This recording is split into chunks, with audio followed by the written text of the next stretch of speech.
कुछ कहानियाँ इतनी हृदयस्पर्शी होती है कि वो हमें बहुत बड़ी सीख दे जाती है। सीख हमें, हमारे समाज को। अब ये हम पर निर्भर करता है कि हम उससे क्या सीखते हैं। क्या हम उसे अपने जीवन में या समाज के नियमों में उतारते हैं कि नहीं उतारते हैं। नमस्कार साथियों, नेचुरल मोटिवेशन में आप सभी का स्वागत है।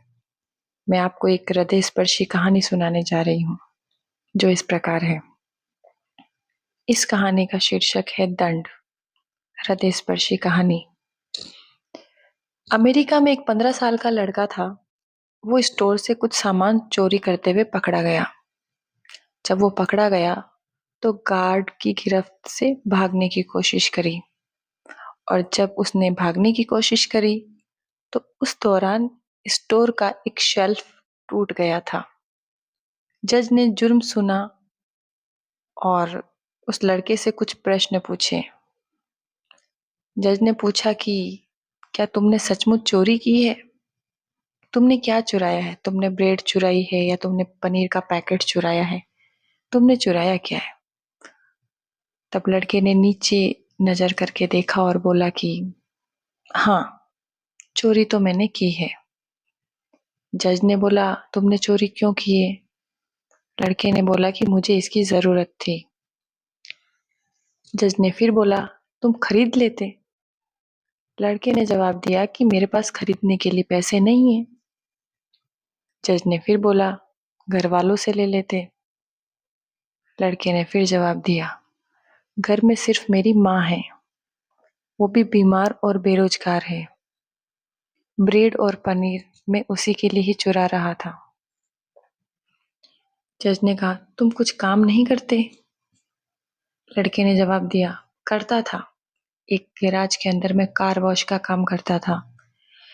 माँ की देखभाल के लिए मैंने एक दिन की छुट्टी ली थी, लेकिन जब मैंने एक दिन की छुट्टी ली थी तो आखिर में मेरे साथ में गलत हुआ। मुझे काम से निकाल दिया गया, और जब मुझे काम से निकाल दिया गया तब मैं बहुत परेशान हुआ। जज ने फिर पूछा कि जब तुम्हें काम से निकाल दिया गया तो तुमने किसी की मदद क्यों नहीं ली?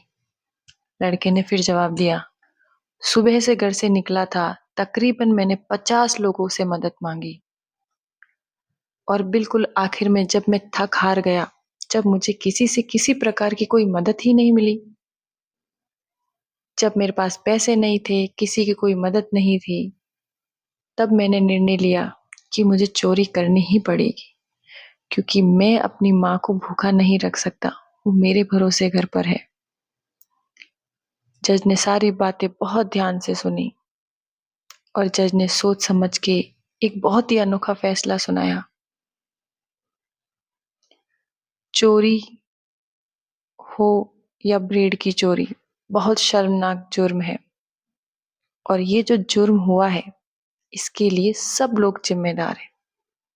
जिम्मेदार वो व्यक्ति जिसने इस लड़के को काम से निकाला, जिम्मेदार वो 50 लोग जिससे इस लड़के ने मदद मांगी, जिम्मेदार वो उस स्टोर का गार्ड जिसने बिना सोचे समझे, बिना इस बच्चे की बात सुने जज के हवाले कर दिया, पुलिस के हवाले कर दिया। मैं इन सभी लोगों को दोषी मानता हूँ कि कहीं ना कहीं इस बच्चे ने हर वो प्रयास करा, हर उस रास्ते पे चलने की कोशिश करी जिससे वो अपना काम सही तरीके से कर सकता है। लेकिन जब उसको कहीं से भी किसी प्रकार की मदद नहीं मिली, किसी ने उसको नहीं समझा, आखिर में वो थक हार करके उसने ये चोरी करने का निर्णय लिया, मजबूरी वश। तो दोषी तो सभी लोग हैं। इसलिए जज ने कहा, अदालत में मौजूद हर शख्स, मुझ सहित भी सब मुजरिम है। यहाँ मौजूद हर शख्स पर 10-10 डॉलर का जुर्माना लगाया जाता है। 10 डॉलर दिए बगैर कोई भी यहाँ से बाहर नहीं निकल सकता। यह कहकर जज ने 10 डॉलर अपनी जेब से बाहर निकाल कर रख दिए, और फिर पेन उठाया और लिखना शुरू करा।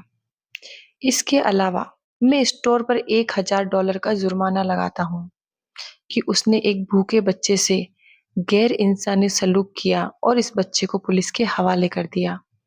अगर 24 घंटे में जुर्माना जमा नहीं किया तो कोर्ट स्टोर को सील करने का हुक्म देती है। जुर्माने की पूर्ण राशि इस लड़के को देकर कोर्ट उस लड़के से माफी तलब करती है।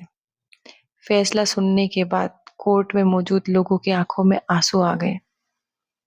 उस लड़के ने भी हिचकियां लेना शुरू की।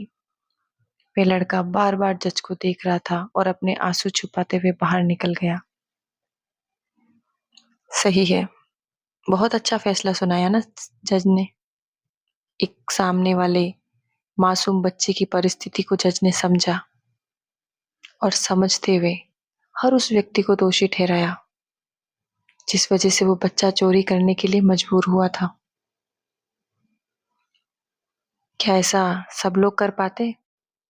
क्या हमारा समाज, हमारा सिस्टम, हमारी अदालत इस तरह के निर्णय लेने के लिए तैयार है? क्या इस तरह के निर्णय कभी भविष्य में लिए जाएंगे?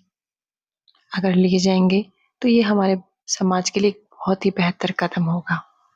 इसी के साथ मैं अपनी कहानी यही समाप्त करती हूँ। धन्यवाद।